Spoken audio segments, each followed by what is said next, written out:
Welcome to our episode of Biblical Archaeology from the Ground Down. Sponsored by Bible Interact and hosted by Dr. George Sparks. Now let's explore the field of archaeology in today's episode.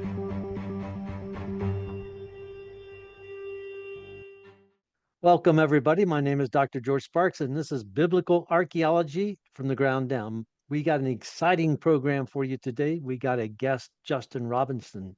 Also, I have my co-host, Dr. David Graves, PhD, 30 years, field archaeologist, lots of experience, and this is going to be a lot of fun. Justin is a historian and an author. He works in the coin industry. Also, he's fellow of the Royal Numismatic Society, also a member of the British Numismatic Society. Justin is a contributor to Coin News, UK's biggest selling coin magazine. He enjoys working in the coin industry where he shares his passion for history, telling the story that brings the past to life. He has also developed content for the British Society for the Turin Shroud. Now, this has a website, Shroud of Turin, one word, shroudofturin.uk, and we will put that in the content also. Right. Justin, welcome to the program. So we'll have a look now at where it has been, which is probably, I think, the longest section. So it is a fact that pollen grains found in dust extracted from the cloth can be used to establish where the cloth has been. The samples were lifted from the cloth by the STURP team by applying sticky tape to the shroud and examining those strips under a microscope. And the purpose was to determine whether microscopic pollen grains in the dust could be identified and used to establish where the cloth had been. An analysis of the pollen shows that the cloth had actually travelled quite extensively through Europe and the Middle East. So this is the gentleman who was responsible for taking these strips. His name was Max Frey, and he was a Swiss police criminologist. And he personally obtained 58 different types of pollen from the shroud. And he identified multiple pollen from plants that grow only in the Jerusalem area, together with pollens from Edessa and Constantinople. And his research, which has been supported by further investigations, shows that the shroud was exposed to the air at these locations during its very long history. So these are some of the sticky tape samples that he created. And you can see a little map down there, and it just shows where some of these pollens were actually from. And you can sort of see that it has had quite an interesting and varied looking history. So pollen was found from multiple plants from the surrounding area, and of the 28 plants, 27 of them bloom only in March and April, and which is obviously significant because Christ was crucified in Jerusalem during the Passover, which would have been in March and April. And one of the pollens identified on the shroud is, and I'm going to have to excuse my pronunciation, Gundelia tourneforti. And this plant has large thorns and blooms in Israel between March and May. And most of this pollen type has been recovered from the man's head and shoulders, which does pose an interesting question. Was this the plant that made the crown of thorns? Now, to believe that the Shroud of Turin is a medieval forgery, you have to accept that the forger either took the time and effort to collect flowering plants from the Middle East and take them to the shroud, or he took the shroud to the Middle East and left it exposed to flowering plants in the region. Would a medieval forger who had never seen a microscopic pollen grain ever think to do that? There's also been rock traces found in dirt near the feet on the shroud, which have the same chemical characteristics as rocks found in Jerusalem.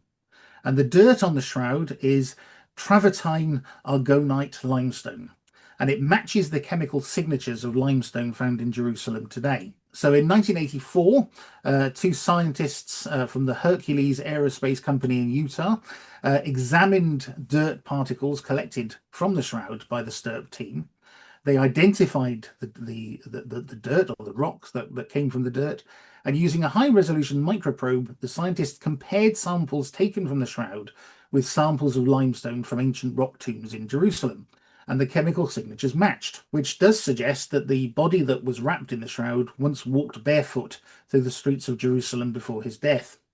And the dirt, as you can see, is actually still visible where the feet appear on the shroud. And again, it poses a question, would a medieval forger go to the trouble of making sure that dirt from the dusty streets of ancient Jerusalem was present on the cloth he had faked? Stories of a linen cloth mysteriously imprinted with the image of Jesus have circulated since the early church. And from as early as 250 AD, we have written reports of a linen cloth imprinted with the mysterious image of Jesus. The shroud has, in its long history, been hidden, lost, found, exchanged to prisoners of war, venerated, stolen as the spoils of war, used for initiation rituals. It survived fires and been donated to the Catholic Church. It has also been the inspiration for hundreds of paintings and sculptures. So our journey obviously has to begin in Jerusalem, where Jesus of Nazareth was crucified and buried. Following his public crucifixion in Jerusalem, permission was sought from the Roman governor Pontius Pilate to release Jesus' body for burial. And after verifying that Jesus was dead, Pilate agreed, and the body, we're told, was taken down from the cross and wrapped in a long sheet of fine linen and placed in a tomb cut in the rock. I have a quote there from two quotes there from the Gospel of Matthew and from the Gospel of Mark, just sort of explaining this moment where long sheets of linen cloth entered the Bible story. What happened next? Well, 3 days later, as we know, the body was gone. Many eyewitnesses later reported that Jesus had risen from the dead and had appeared alive to them. And despite persecution, torture, and execution, they refused to deny what they had seen.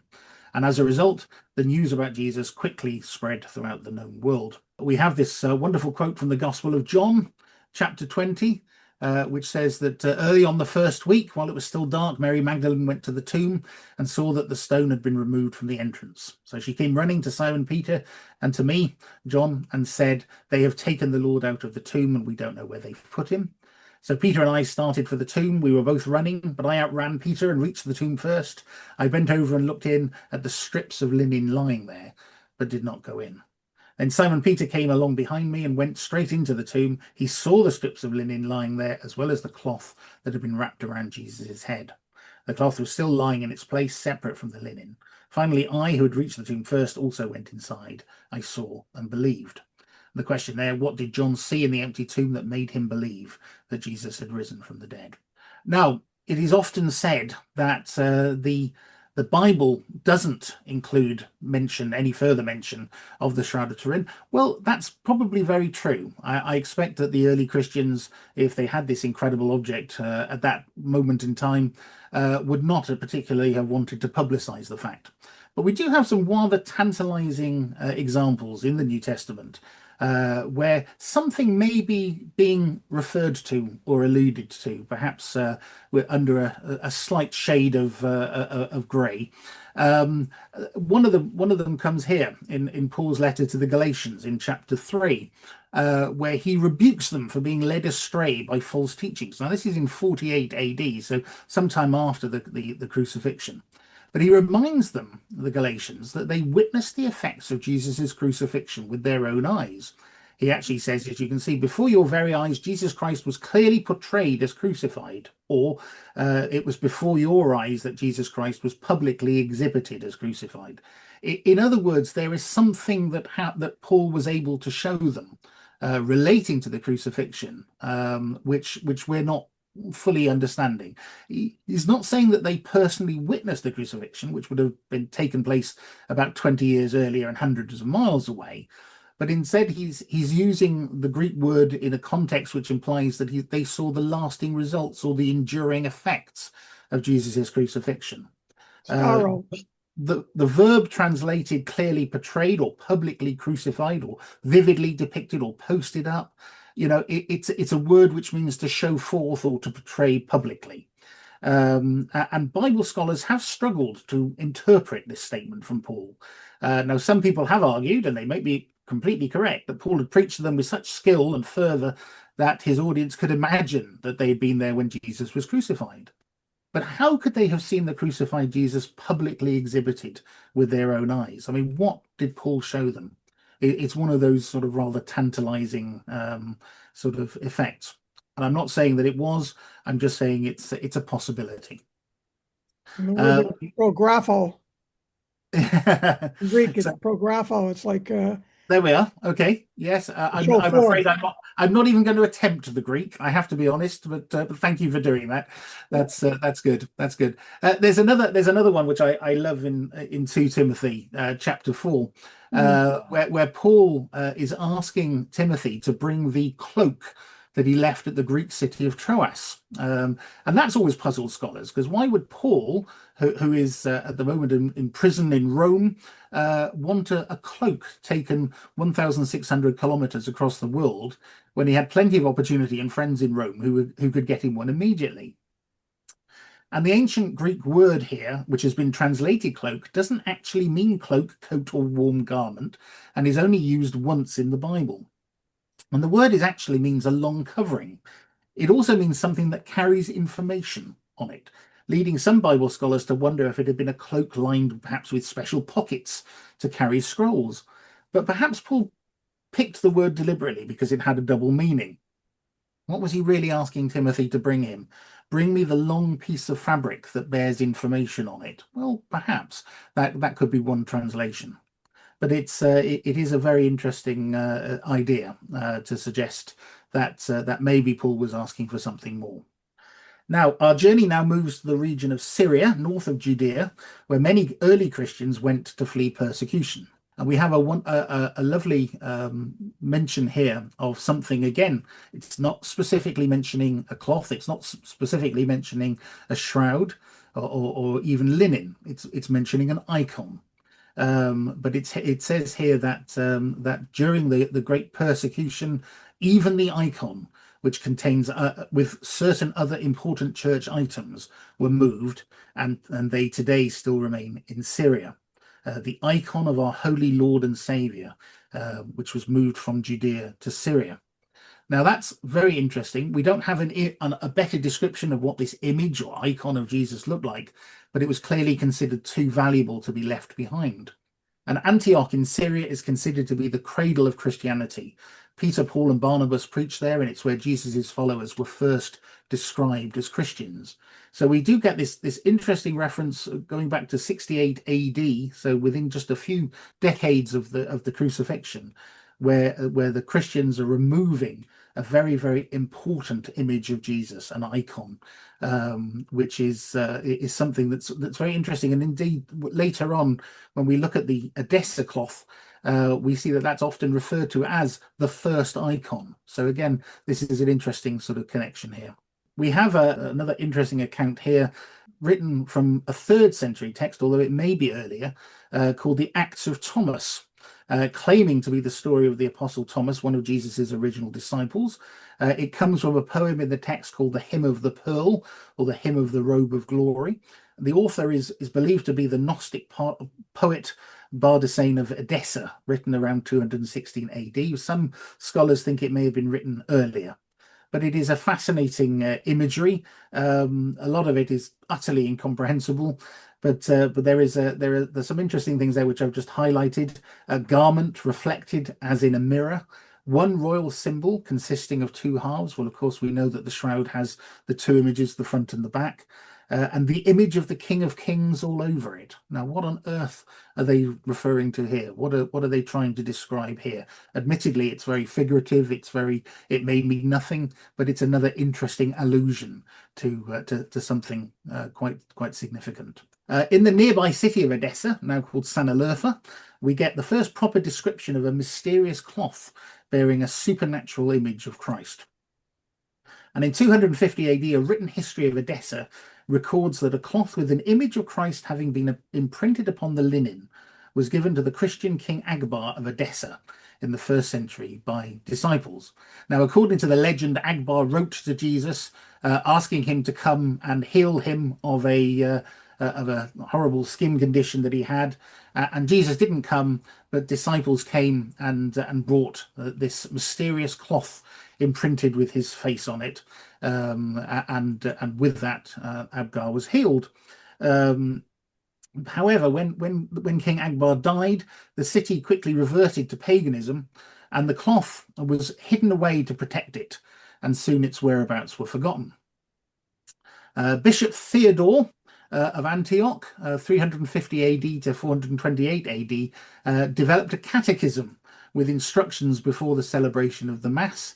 Again, this is another interesting allusion to there having been something. He's referring to the deacons who spread the linens on the altar and how they represent the figure on the linen cloths at the burial. Again, we don't know exactly what he's referring to there, but it's another fascinating allusion to something mysterious in the cloth. During repairs to the city walls after a flood in 525 AD, the cloth was unexpectedly discovered, hidden in a niche.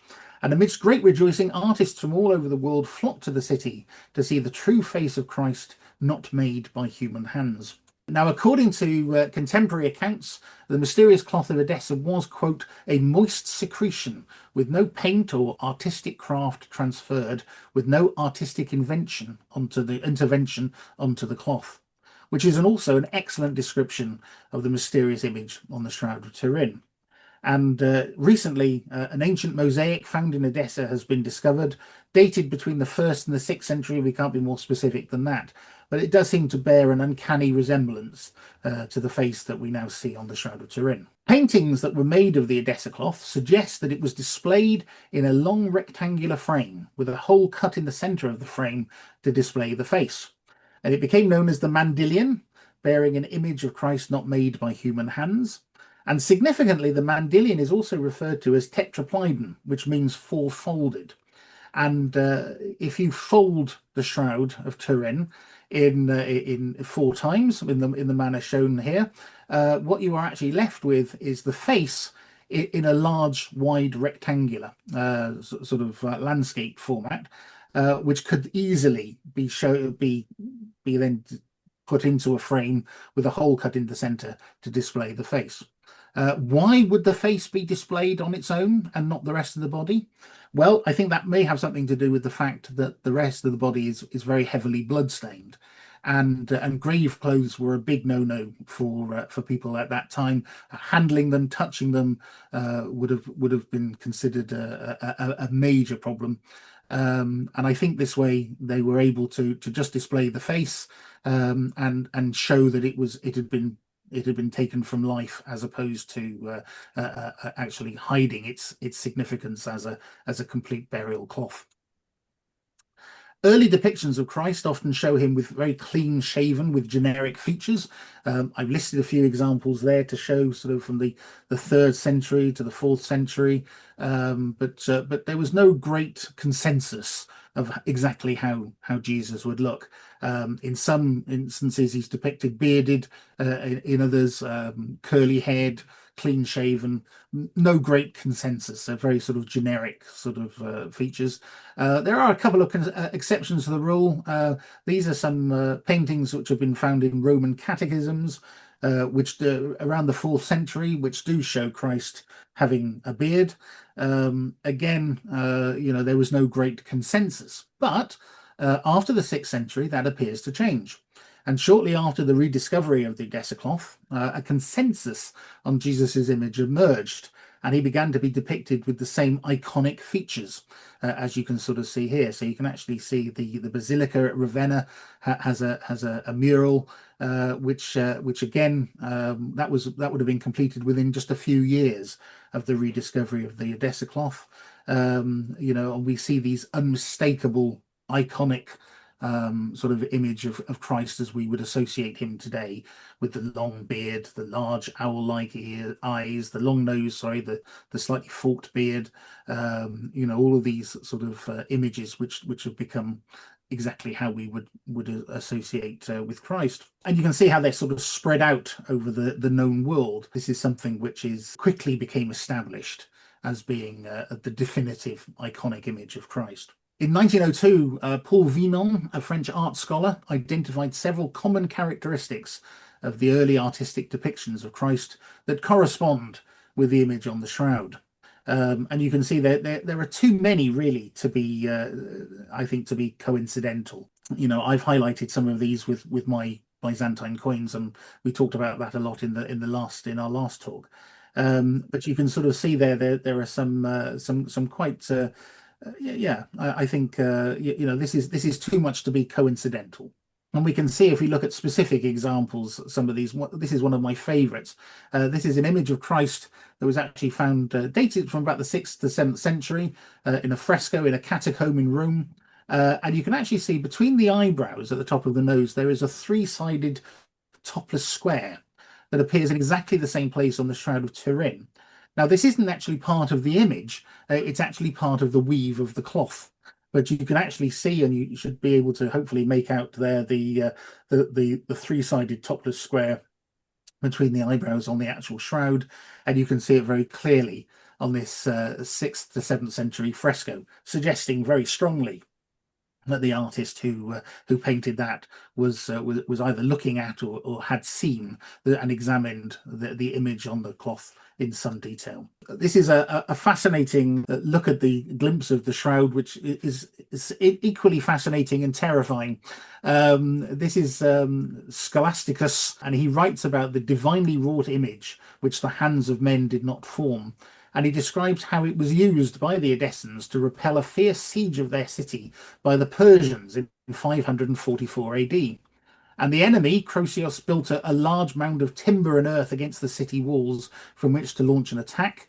And the Edessans tried to tunnel under the mound and use fire to destroy it, but they were unable to set it alight. And we have this fascinating account. In this state of utter perplexity, they bring the divinely wrought image which the hands of men did not form. But Christ our God sent to Agabus on his desiring to see him.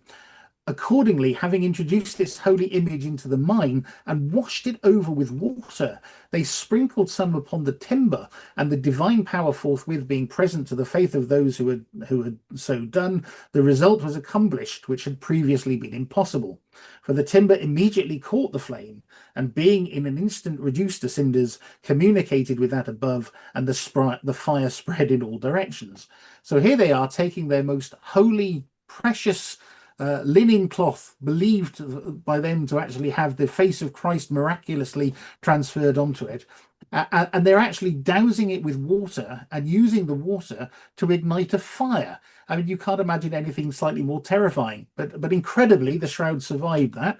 And we have that fascinating case. We also can see, incidentally, the shroud is very heavily water damaged and water stained, and perhaps as a result of this. We've also got some other sort of wonderful little sort of references, and this is another one of mine, which I do like. It comes from Spain, and it's a liturgical rite that was actually used during the Middle Ages. It's thought to date from the 6th century, although some have argued that it may be even older.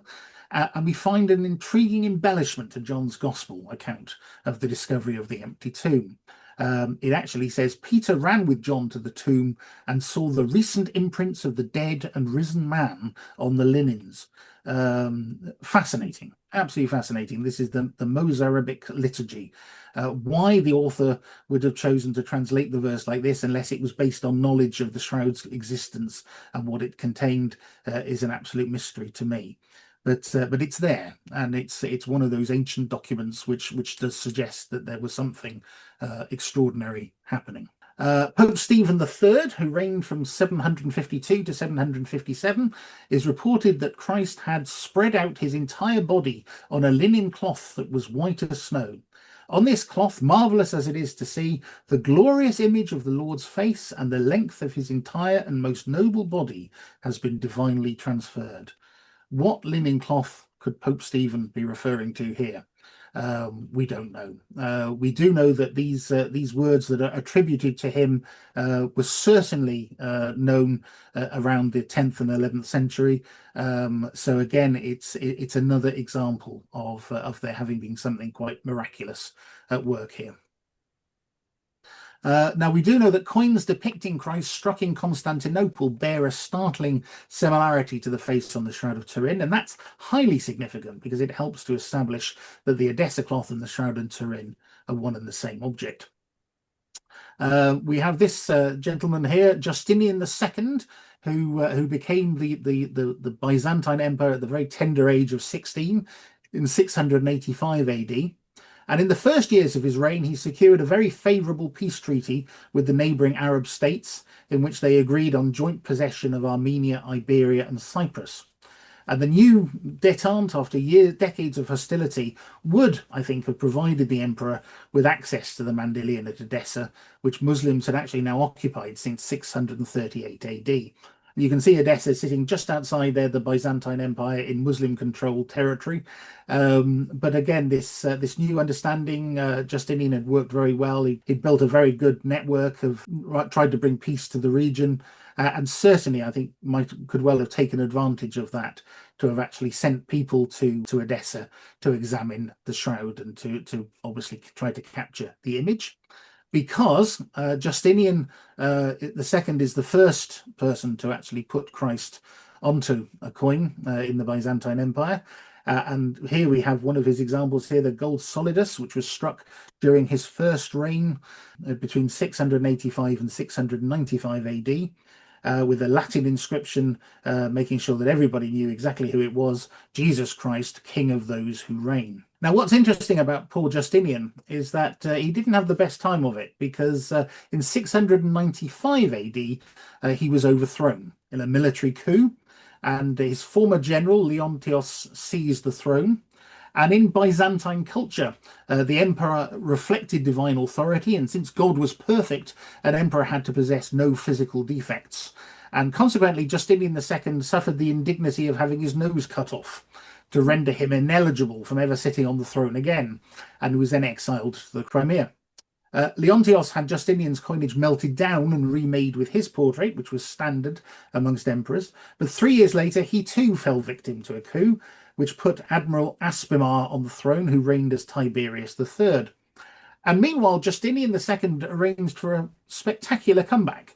He had a prosthetic nose fitted in gold, and he formed an alliance with some of his pagan neighbours to plot a political comeback, which he achieved spectacularly in 705 AD, when he resumed the throne and became Byzantine emperor once again. Had Leontios and Tiberius III executed for their treachery, and began a second reign.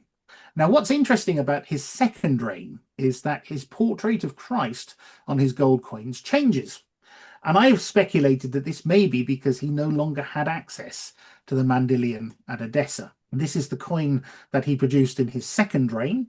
And as you can see, the face of Christ is noticeably different, now much younger looking, curly haired, with only a very short beard. The inscription, Lord Jesus Christ is the King of Kings.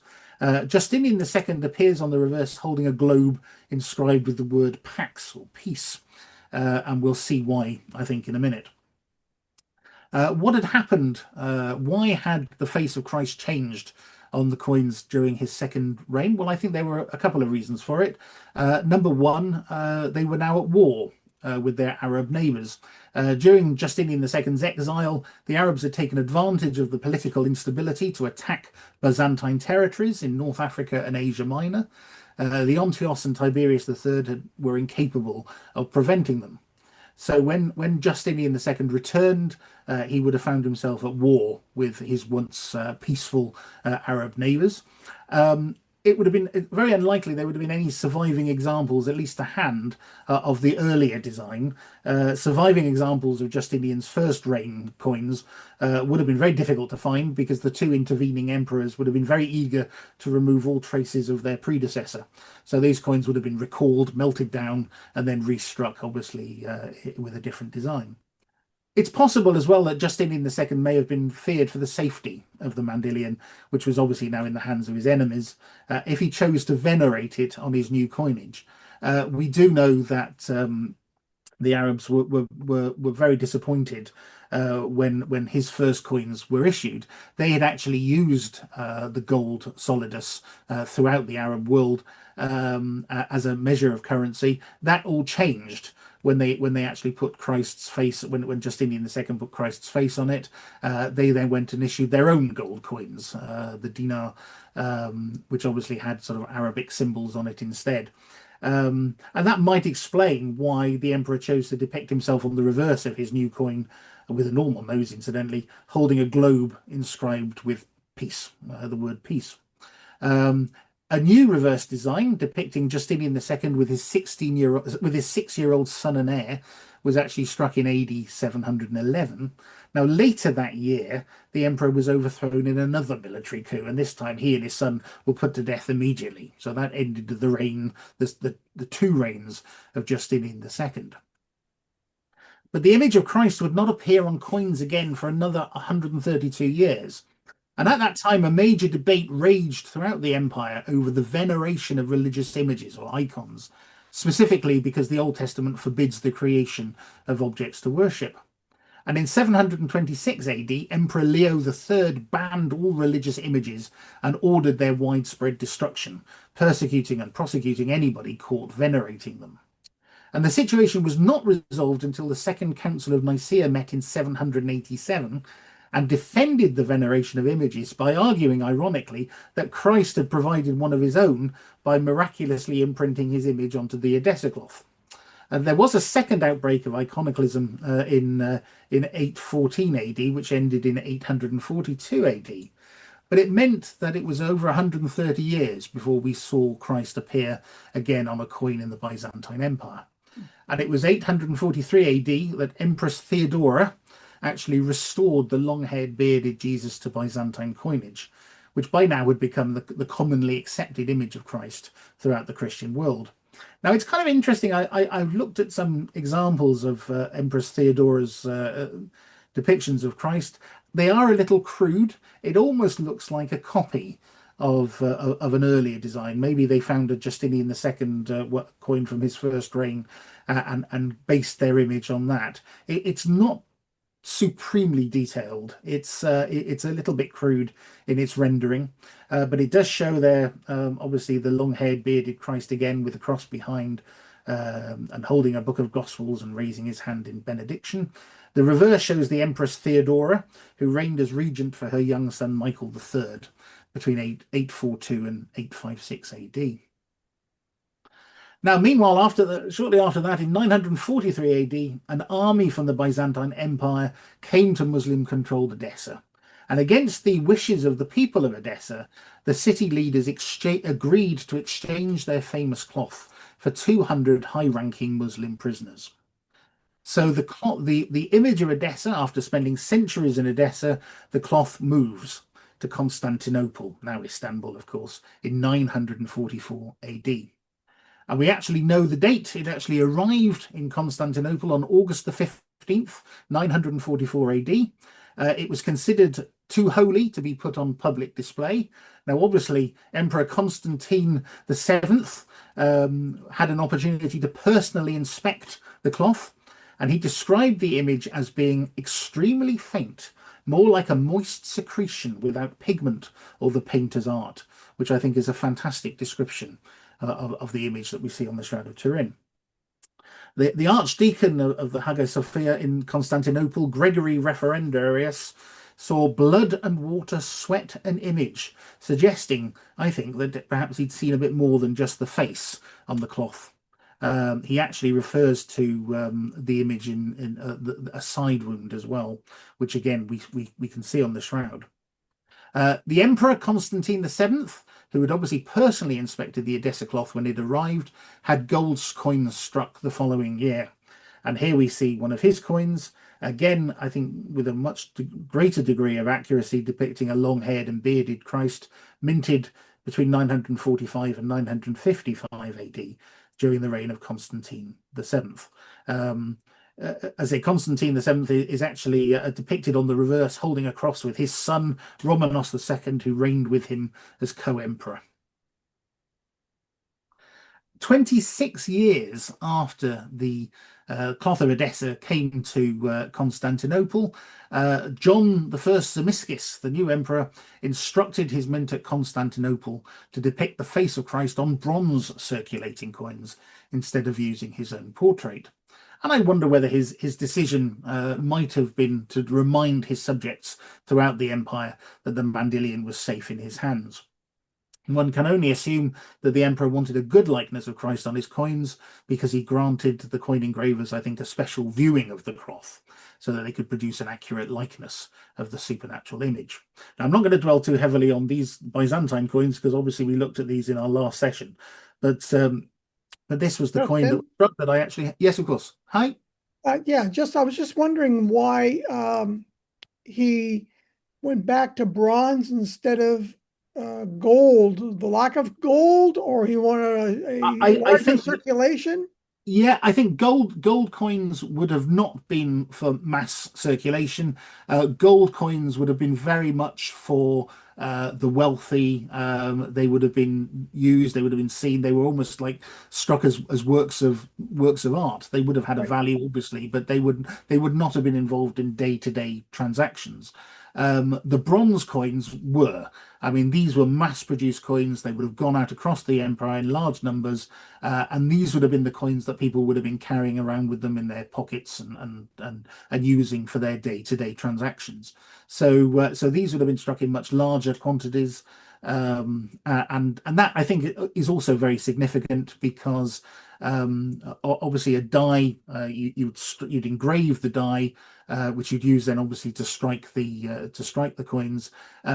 Dies would have had to have been constructed quite quickly, and because they obviously could only strike probably about 1,000 coins before they would have had to have been replaced. And so it was very important to have a design that could be very, very quickly engraved so that the process could continue. And so I think what our coin designer did, this is my theory, is that rather than trying to create an intricate, detailed image of a bearded Christ, he basically looked at the cloth and tried to copy the lines as carefully as he could that actually make up the image. And I think he did a phenomenal job. As I've said before, the actual coin is only about the face actually only measures about a centimeter in diameter, so he wasn't working with a very large surface at all. And yet he actually managed, I think, to capture some incredible detail. I made the point in the last one. I'm not going to dwell on it now, but the best way to see what the engraver actually engraved is to flick the image, because obviously when the die is actually striking the coin, what you're actually getting is a reverse image. So this is what the engraver actually engraved. When you hold that up against the image that appears on the shroud, I think it's quite clear that he was copying this image as carefully as he possibly could. Um, and as I said, this is basically my whole theory with regards to the Byzantine coinage. I'm absolutely convinced. Even the details, such as the two parallel strands of hair, the moustache, which is slightly sloped on one side, this unusual cross-shaped pattern formed by the eyebrows, the nose, and the forehead, all details present and correct on this image in a way that, as you said, and bearing in mind you're looking at something that's no bigger than a centimeter, is quite an accomplishment. Um, I have a second coin in my collection as well, which is this one, which was struck about 50 years later. This also contains some quite fascinating information on it. Again, more details about the cloth. I'm not going to go into all the details because we covered them obviously quite extensively in our last talk. But you can see there the distinctive cross incorporating the eyebrows, the forehead, and the nose, the large round eyes that appear to be closed, a small square under the moustache, evidence of injury to the cheek, a forked beard, two strands of hair running in parallel on the left-hand side, even an inverted three shape in the middle of the forehead on the second coin there below. Long hair bunched at the shoulders, the moustache sloping down on the left side, and intriguingly, the horizontal band across the throat, which again you see on the actual shroud image, it has actually been carefully replicated on the coins. So I think this is compelling, tangible, visual evidence that what we call the Shroud of Turin today was in Constantinople in the 10th century when these coins were being produced. We have this another wonderful description here of Emperor Michael IV personally carrying the image of Edessa in a procession to the church to plead for rain during a dry spell, and a sudden violent thunderstorm left the procession in chaos. So this is very important. On the 12th century, in the 12th century, an English monk called Ordericus Vitalis wrote the History Ecclesiastica, the history of the church, which is described as being the greatest English social history of the Middle Ages. And he describes the Edessa cloth as, quote, displaying the form and size of the Lord's body, supernaturally transferred. So suddenly they've taken the Edessa cloth out of its out of its frame, and they've opened it up, and they've realized that it actually contains the full body, supernaturally transferred. This is called the Hungarian Prey manuscript, and again, it's another indication. It comes from about 1188, and it displays the panels showing Jesus's burial on the Friday and the arrival of Mary Magdalene and other women on the Sunday to anoint the body. And there are some wonderful images here which suggests again that the artist had seen and was familiar with the image on the shroud. So we see, for example, the hands that are crossed over the body, just as they are on the shroud. The fact that there are no thumbs depicted on the hands either. The artist also appears to have attempted to replicate the distinctive herringbone weave of the shroud, as you can see.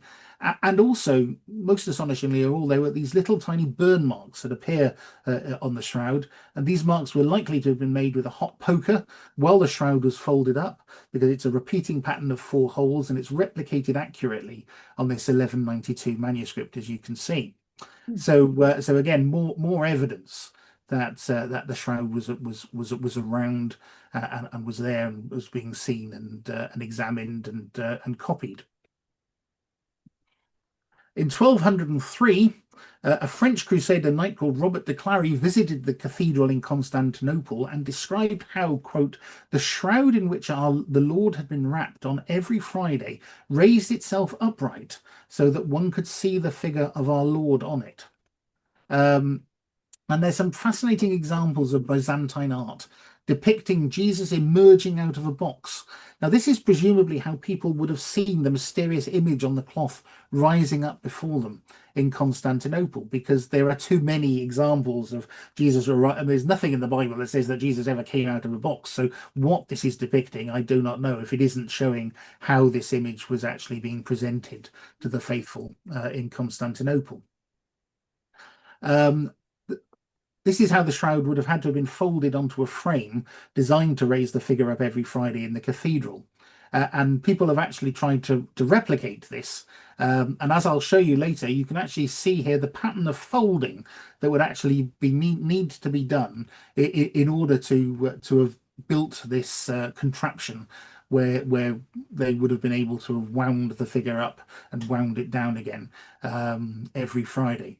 And interestingly enough, as I'll show you later, these fold marks are there. You can actually, they have actually been identified on the shroud, suggesting that this is a very good description of how the shroud was being presented to people at that time.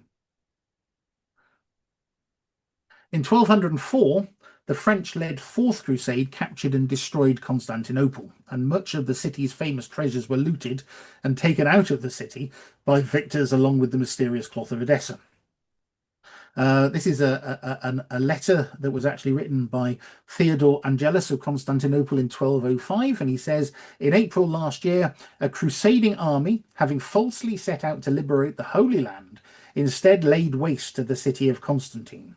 During that sack, troops of Venice and France looted even the holy sanctuaries. The Venetians partitioned the treasures of gold, silver, and ivory, while the French did the same thing with the relics of the saints and, quote, most sacred of all, the linen in which our Lord Jesus Christ was wrapped after his death and before the resurrection. We know that the sacred objects are preserved by their predators in Venice, in France, and other places, the secret linen in Athens. So we have this account here that the linen in which Jesus was wrapped has been taken, and he's been taken to Athens. A century after the cloth of Edessa vanished from Constantinople, a legend grew of a miraculous cloth that bore an image of Jesus not made by human hands. Now, this is a good example of where the waters become a little muddied, because for most of the first millennia, it appears that the shroud had been kept folded with just the blood-stained face visible. We know that painted copies of that face were made, and some of them were made on linen. And some of these images became highly important to the Catholic Church, and the legend of Saint Veronica was born to explain where they had come from. So the story of the image not made by human hands obviously now slips into legend after the sack of Constantinople. And a new story emerges in the 14th century of a woman called Veronica who had wiped Jesus's face with a veil as she carried his cross through Jerusalem to be crucified. And she then sees that the veil has been miraculously imprinted with his face. Now, there is nothing in the Bible that talks about Veronica. It's highly unlikely that she was a real person. There's no mention of her or the veil in the Bible or in any church writings before the Middle Ages. But she is today venerated as a saint by the Roman Catholic Church, and there are several churches that claim to have either the true veil or an ancient copy. And many of these veils, I think, have created the impression that the Shroud of Turin is simply one of many supposed miraculous image-bearing cloths that circulated through the Christian world during the Middle Ages. But all it really shows is that there were multiple copies made of this mysterious true image that are presumed to be lost forever. Veronica, interestingly, vera means true in Latin, and icon means image in Latin. So this is the true image. And I wonder whether that's how Veronica got her rather unusual name, Vera Icon. But it's so again, I think this slightly muddies the waters because it does create the impression that they were multiple cloths, miraculous image sort of bearing cloths in existence. I'm not convinced they were. I think these were copies. It would appear that the one thing that all of these veils have in common is that they're all definitely the work of medieval artists. I've put a few that I've been able to find up here to sort of show you. And I choose my words carefully because I understand that this is a very important part of I say within Catholic tradition, Veronica has been made a saint, and so I choose my words carefully. But I think what we're probably looking at here are copies that were made of the Edessa cloth on linen or fabric at that time. And so, as I said, it was very interesting. And when the actual cloth is removed from the picture and is gone, the original, I think there was a bit of a scramble to explain exactly what these venerated icons were showing, and I think that's where we get the story of Veronica. Between 1204 and 1350, the precise location of the shroud is unknown, but following groundbreaking historical research conducted over the last 40 years, we know who had the shroud and what they used it for. The shroud was actually guarded by the mercenary warrior monks known as the Knights Templar, who likely moved it from location to location and used it in their secret initiation ceremonies. Between 1204 and 1314, the cloth was held by the Knights Templar, who likely moved it around Europe to avoid detection. And legends say that the Knights Templar protected a secret treasure, a vessel used by Joseph of Arimathea to catch the blood of Jesus at Calvary, of course, the Holy Grail. And I'm not the first to wonder whether this vessel could be, in fact, the linen cloth that they had seized from the ruins of Constantinople, once owned by Joseph of Arimathea and used to wrap Jesus's bloody body at Calvary. And the speculation is that the Mandilion of Edessa, the Holy Grail, and the Shroud of Turin could all be the same historical object. There are Vatican documents relating to the investigation of the activities of the Knights Templar, and they include an account of a Templar initiation rite in 1287 by a young Frenchman called Arnaut Sabatier. And the record says, "I was shown a long piece of linen on which was impressed the figure of a man and told to worship it, kissing the feet 3 times." So the suggestion being that this may have formed part of the initiation ceremony for new Knights Templars. In a dawn raid on Friday the 13th of October 1307, the Grand Master of the Knights Templar, Jacques de Molay, was arrested with 60 knights, and among the many charges of heresy, they were accused of worshipping the image of a bearded man in their secret ceremonies. And years of torture and imprisonment followed, but the authorities were unable to locate the whereabouts of the mysterious image they guarded. And eventually the King of France had Jacques de Molay and his deputy, Geoffrey de Charnay, who intriguingly was known as the Draper.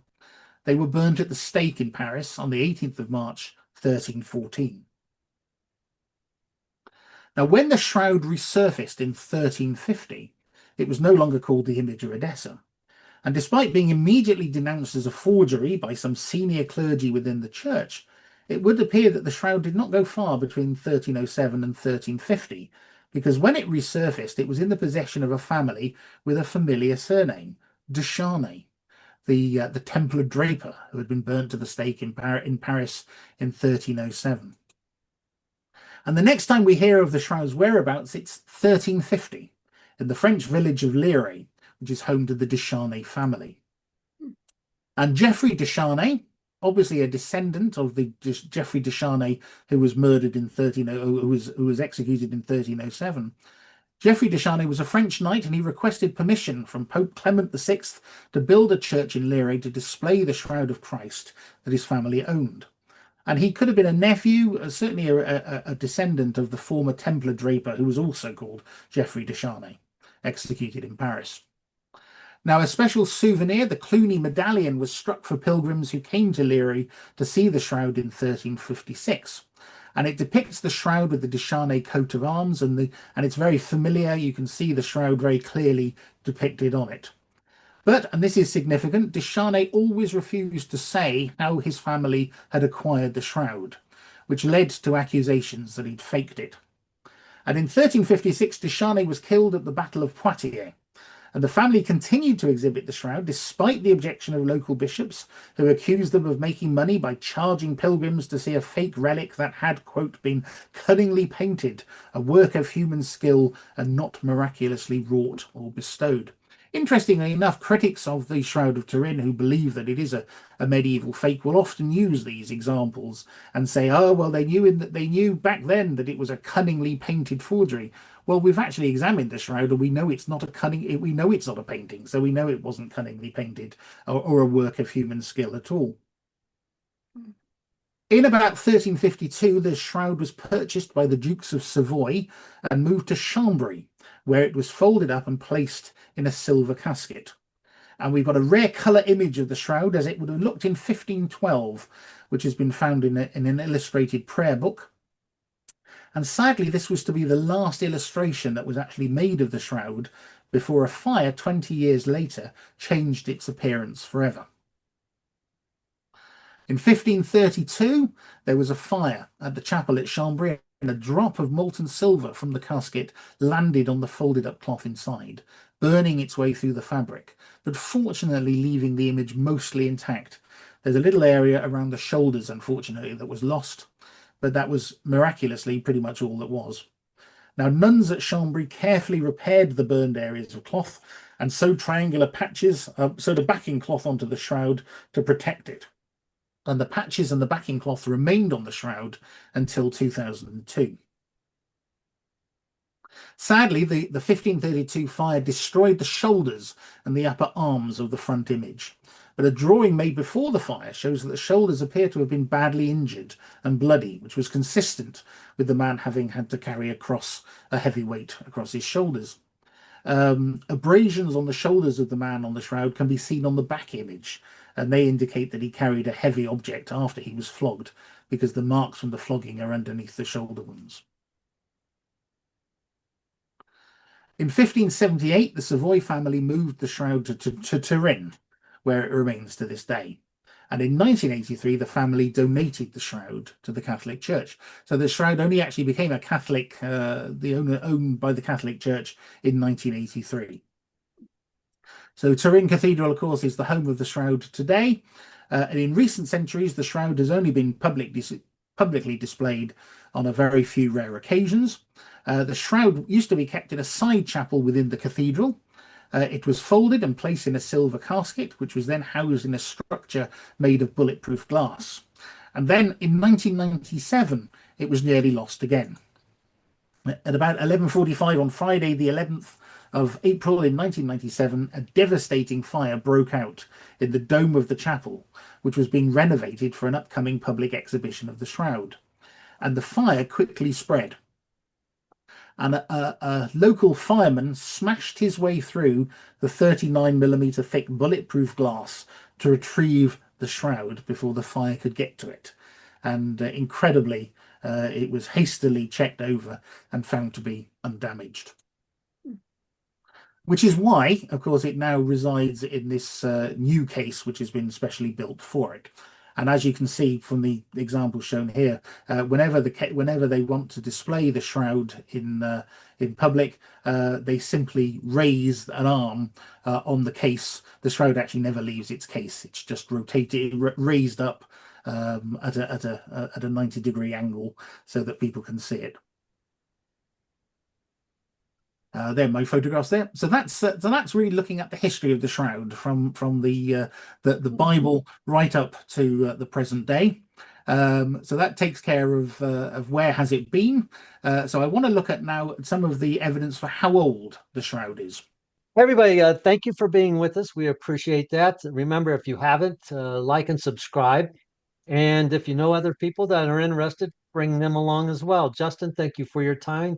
David, Very welcome. appreciate all your work. Until then, everybody have a good week.